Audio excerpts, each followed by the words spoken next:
오늘 함께 나눌 말씀은요, 에스겔 23장 36절에서 49절까지의 말씀입니다. 저 여러분이 한 목소리로 읽도록 하겠습니다. 여호와께서 또 내게 이르시되, 인자야, 내가 오홀라와 오홀리바를 심판하려느냐? 그러면 그 가증한 일을 그들에게 말하라. 그들이 행음하여 피를 손에 묻혔으며 또 우상과 행음하며 내게 낳아준 그 자식들을 우상을 위하여 화제로 살랐으며 이 외에도 그들이 내게 행한 것이 있나니 당일에 내 성소를 더럽히며 내 안식일을 범하였도다. 그들이 자녀를 죽여 그 우상에게 드린 그 날에 내 성소에 들어와서 더럽혔으되 그들이 내 성전 가운데서 그렇게 행하였으며 또 사절을 먼 곳에 보내 사람을 불러오게 하고 그들이 오매 그들을 위하여 목욕하며 눈썹을 그리며 스스로 단장하고 화려한 자리에 앉아 앞에 상을 차리고 내 향과 기름을 그 위에 놓고 그 무리와 편히 짓거리고 즐겼으며 또 광야에서 잡류와 술 취한 사람을 청하여 오매 그들이 팔찌를 그 손목에 끼우고 아름다운 관을 그 머리에 씌웠도다. 내가 음행으로 쇠한 여인을 가리켜 말하노라. 그가 그래도 그들과 피차 행음하는도다. 그들이 그에게 나오기를 기생에게 나옴같이 음란한 여인 오홀라와 오홀리바에게 나왔은즉 의인이 간통한 여자들을 재판함같이 재판하며 피 흘린 여러 흘린들 재판함같이 재판하리니 그들은 간통한 여자들이요 또 피가 그 손에 묻었음이라. 주 여호와께서 이같이 말씀하셨느니라. 그들에게 무리를 올려보내 그들이 공포와 약탈을 당하게 하라. 무리가 그들을 돌로 치며 칼로 죽이고 그 자녀도 죽이며 그 집들을 불사르리라. 이같이 내가 이 땅에서 음란을 그치게 한즉 모든 여인이 정신이 깨어 너희 음행을 본받지 아니하리라. 그들이 너희 음란으로 너희에게 보응한즉 너희가 모든 우상을 위하던 죄를 담당할지라. 내가 주 여호와인 줄 너희가 알리라 하시니라. 아멘. 오늘 새벽에도 말씀과 기도를 사모하여 수원화산교회 새벽 예배에 오신 것을 주님의 이름으로 환영합니다. 여러분, 간통죄에 대해서 알고 계신가요? 저는 간통죄에 대해서 어떻게 알고 있냐면요, 제가 고등학교 3학년 때 제가 스마트폰이 없어서 핸드폰으로 할 수 있는 게 라디오 듣는 것밖에 없었습니다. 그래서 이제 라디오를 듣다가 어떤 이야기가 나왔냐면요, 과연 간통죄를 폐지하는 게 이 사회에 합당한 결정인가? 라는 데에 대한 패널들의 토론을 제가 들은 기억이 있습니다.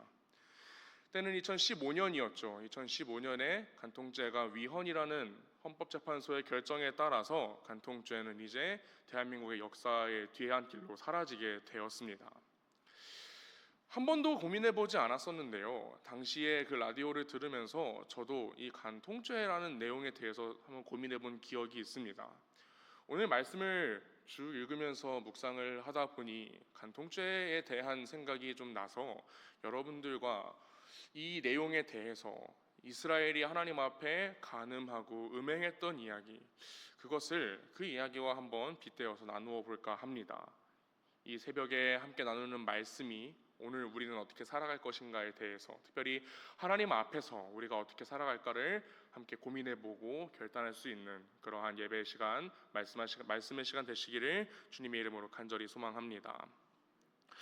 이 오늘 말씀에서 등장하는 두 자매, 오홀라와 오홀리바라는 이름을 가진 자매는요, 우리가 계속해서 에스겔을 나누고 있어서 잘 아시겠지만 사마리아와 유대를 의인나, 그러니까 사람처럼 생각하여 하나님께서 말씀하시는 것을 우리가 기억합니다.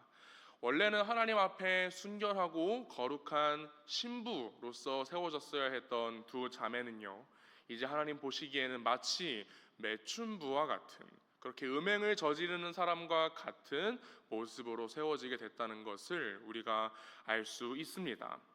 이들이 하나님 앞에 어떻게 음행하였고 하나님 앞에 그 순결을 어떻게 이뤘는가에 대해서 오늘의 말씀, 특별히 36절부터요 42절까지의 말씀은요, 그들의 음행에 대해서 정말 자세하고 정확하게 말씀을 해주고 있습니다.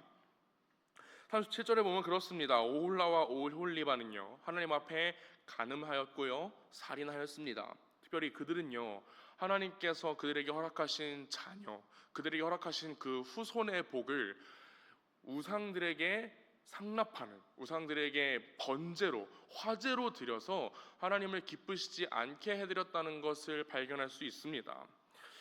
특별히 그들이 하나님의 자리, 그 성소와 그 성전, 하나님을 예배하는 그 자리를 더럽혔다는 것을 38절에서도 볼 수 있고요. 놀랍게도 39절에서는요 하나님께서 그렇게나 화를 내시면서 절대 기뻐하시지 않는 그런 사람을 드리는 제사를 그들이 성소에서, 성전에서 드린 것을 우리가 발견할 수 있습니다. 그들은 안식일도 하나님 앞에 지키지 않았고요, 그리고 하나님께 드려야 했던 그 자리, 하나님께 드려야 했던 그 열심, 하나님께만 드려야 했던 그 사랑을요 이방신들에게 베푸는 것을 서슴지 않았습니다. 하나님을 모시고 나의 참 신랑 되시는 하나님을 내가 만날 때처럼 나를 가꾸는 일을요 이방신을 만날 때 다 가꾸고, 화장을 하고 몸을 아름답게 가꾸고 좋은 향을 내고 하나님께 드려야 하는 모든 열심을요 이방신에게 드렸다는 것을요 40절, 41절, 42절의 말씀 가운데 우리가 볼 수 있었습니다. 이스라엘이 특별히 사마리아와 유대를 의인화하여 보여주시는 이 이스라엘의 음행에 관한 이야기는요 이들의 간음이 정확히 어떤 것인가, 이들이 행한 간음이 정확히 하나님 앞에 어떠한 범죄인가에 대해서 설명을 해주고 있습니다.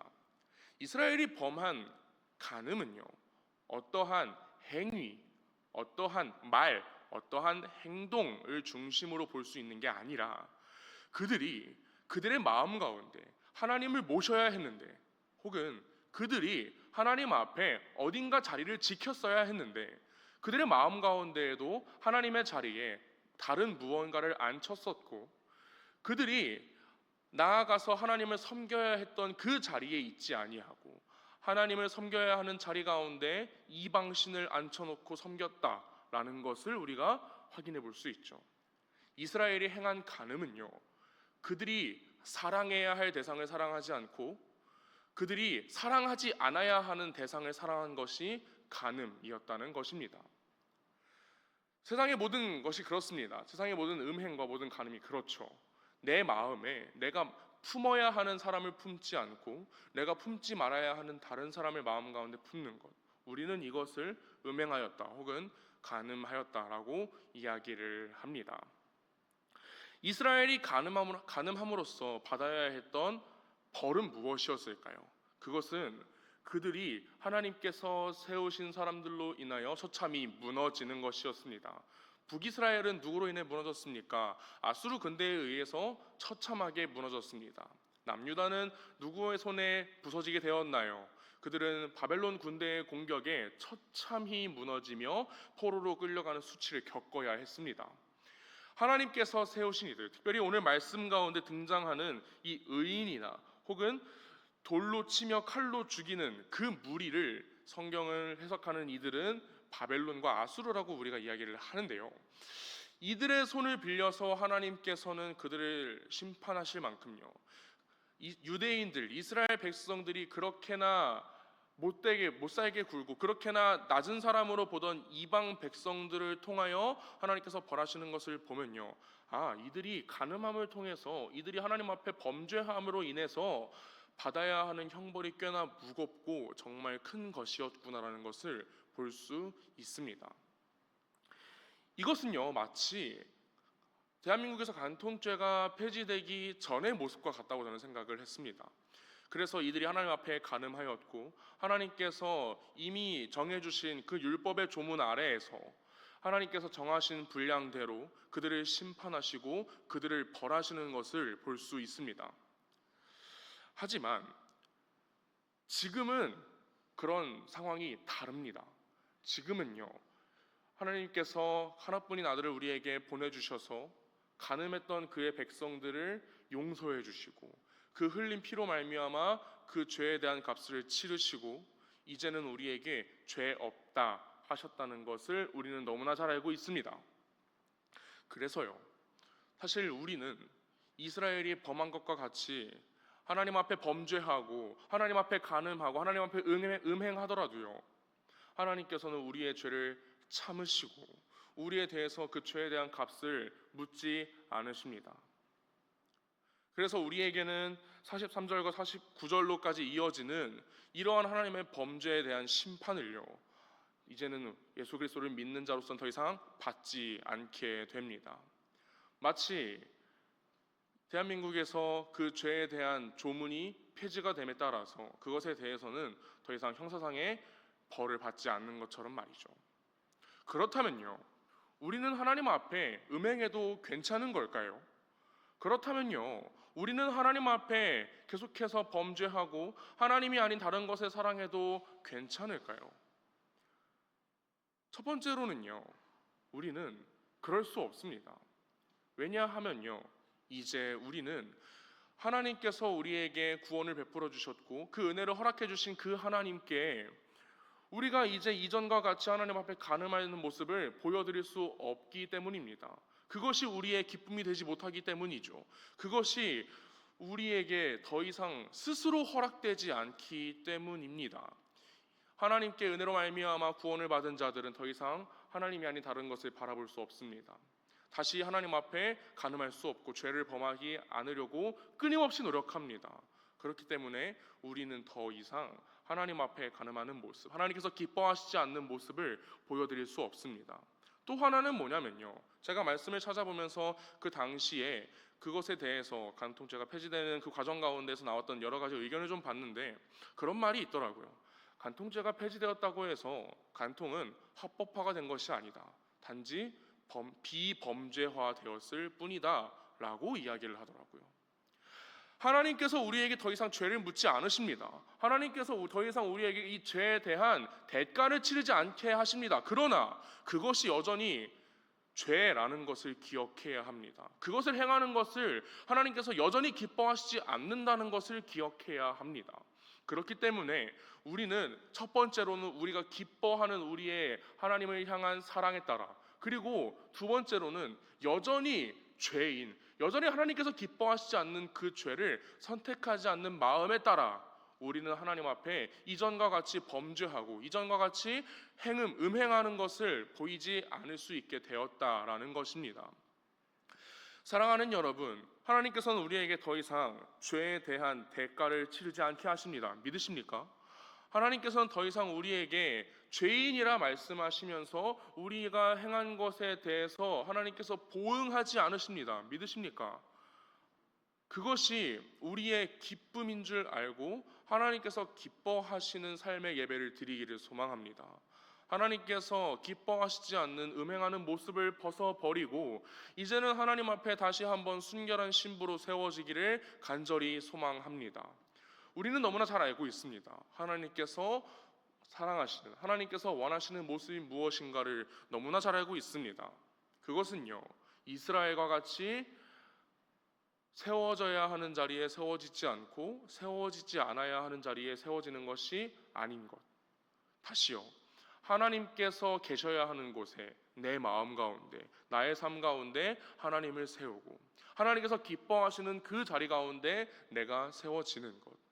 하나님을 사랑하고 하나님의 사랑을 기억하는 것, 하나님만을 바라보며 거룩함과 순결함을 지키며 살아가는 것, 그것이 하나님 앞에 진실한 사랑을 보이는 것이고 다시 하나님 앞에 음행을 저지르지 않는 것입니다. 사랑하는 여러분, 우리에게 죄에 대한 책망이 없다고 해서 죄에 대한 감각까지 잃어버리지 않았으면 좋겠습니다. 여전히 하나님 앞에 음행하는 것은 죄입니다. 그러니 오늘 하루 여러분이 각자의 자리에서 가정 가운데, 일터 가운데 살아가시는 모든 자리마다 오늘 나는 나의 참된 신랑이신 하나님께, 예수 그리스도 앞에 내가 어떻게 살아가는 것이 하나님께서 기뻐하시는 모습, 하나님께서 사랑하시는 모습, 하나님을 사랑하는 모습일까? 오늘 하루 꼼꼼하게 고민하면서 하나님 기뻐하시는 삶의 예배를 드리시기를 주님의 이름으로 간절히 소망합니다. 함께 기도하겠습니다. 하나님 감사합니다. 오늘 이스라엘이 하나님 앞에 음행한 것을 보며 우리에게는 죄를 묻지 않으시지만, 죄에 대한 책임을 묻지 않으시지만 여전히 죄인으로서 죄의 성질을 가지고 살아가는 우리가 다시는 그러한 삶의 모습을 답습하지 않기로 결단하며 나아갑니다. 이 말씀을 통해서 하나님께서 하나님을 사랑하지 않는 것, 다른 것을 사랑하는 것을 기뻐하지 않으시는 것을 기억하며 나는 구원받은 자로서, 은혜받은 자로서, 하나님 믿는 자로서 하나님께서 기뻐하시고 하나님을 사랑하는 모습을 내가 제대로 살아내기를 간절히 소망합니다. 하나님, 오늘 하루 가운데, 내가 오늘 드리는 삶의 예배 가운데 하나님께서 기뻐하시는 모습, 하나님께서 사랑하시는 모습을 내 삶 가운데 잘 드러내고, 내가 정말 하나님께 합당한 예수 그리스도 앞에 충분히 세워질 수 있는 참된 신부, 거룩한 백성으로 세워질 수 있도록 하나님 오늘의 삶을 나를 도와주시고 주님께서 함께해 주시고 성령의 도우심을 나에게 허락하여 주시옵소서. 오늘 하루 또한 주님께 드립니다. 모든 삶의 시간 가운데 내가 받은 은혜를 기억하게 하시고 하나님 앞에서 온전하게 세워져서 오늘 하루, 오늘 예배의 시간까지 하나님 앞에 잘 살아가다가 또 하나님 앞에 함께 모여 예배할 수 있도록 수아나산의 모든 권속 가운데 주님께서 함께하여 주시옵소서. 감사합니다. 사랑합니다. 우리 가운데 함께 하시며 우리를 이끌어 주시고 도와주시는 살아계신 예수 그리스도의 이름으로 기도합니다. 아멘.